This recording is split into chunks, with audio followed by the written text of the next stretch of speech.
As many wrestlers trickle back from their summer camps to hopefully generate far more reports for us next week, let's look at the latest of many interviews Chairman Hakkaku has done this year to mark his association's centenary.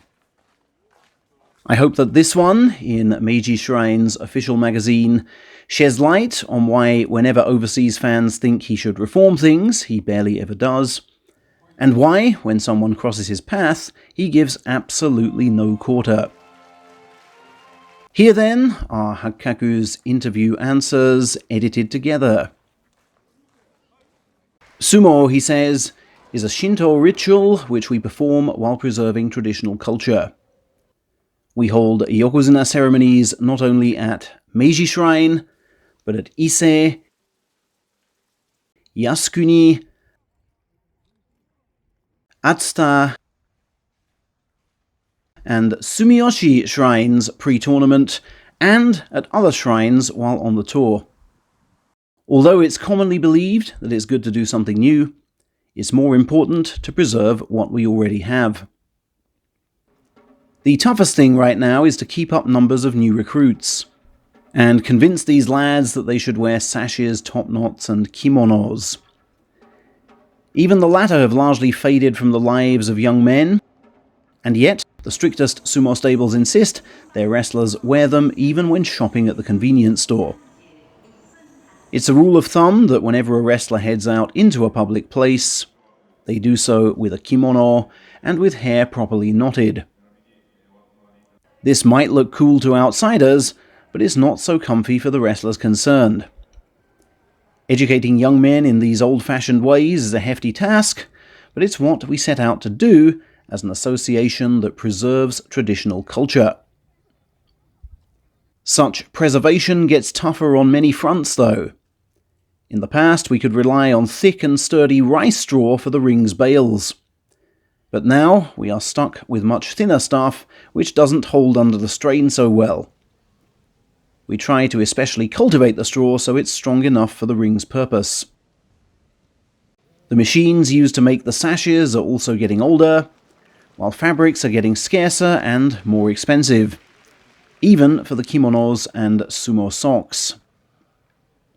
But, as I've been saying since taking this job, I want sumo to exist like this in 100 years' time.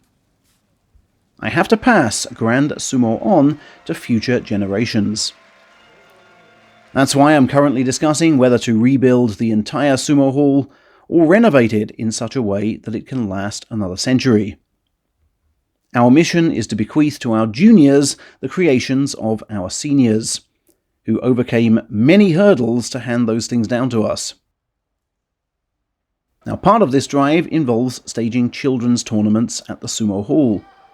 For if you don't try sumo when young, you'll likely shy away from the head-on impact.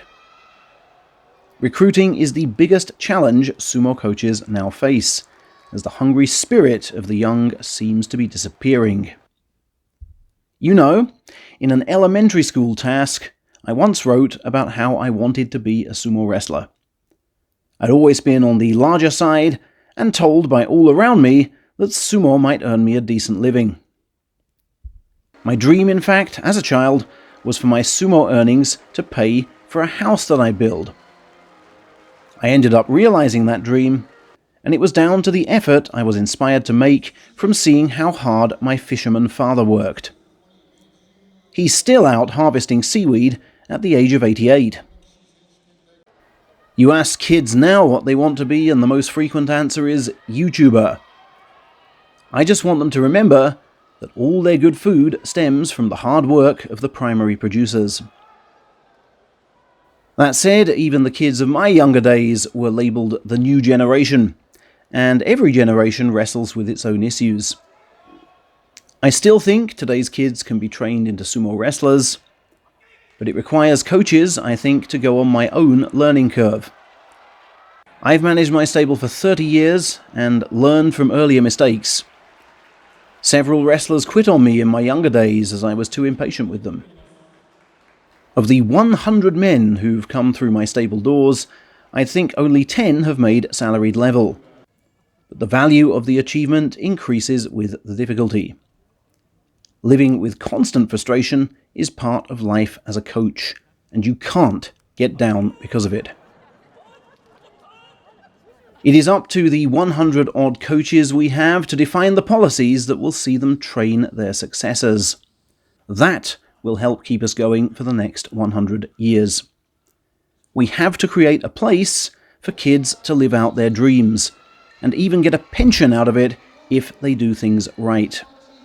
We have infinitely more kids playing baseball than doing sumo, I know, but unlike pro baseball, anyone who wants to join our professional organization theoretically can.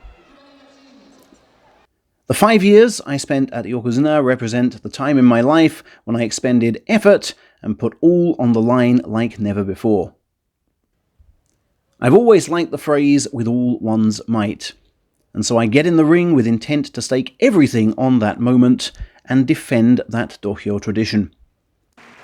I thought I'd never feel that way again, until realizing that such a frame of mind was essential to the sumo chairman's job too, and dealing with all the problems that came with it. I try to be a fair chairman. This year we head to London as we seek to showcase traditional culture to the wider world, and I'm very impressed with the willingness of people overseas to come to understand pro sumo. Many of them attend training sessions in Tokyo these days, and even though they are strictly told to sit in silence while the wrestlers work out, they still want to come, which shows the depth of their interest.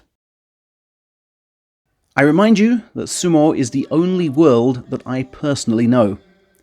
Hence I'm grateful for all the advice I receive from external directors, trustees, and the Yokozuna Deliberation Council, the people who tell me how things work in the outside world. All of that brings home to me how sumo depends on the support of the public as a whole, and especially our loyal fans.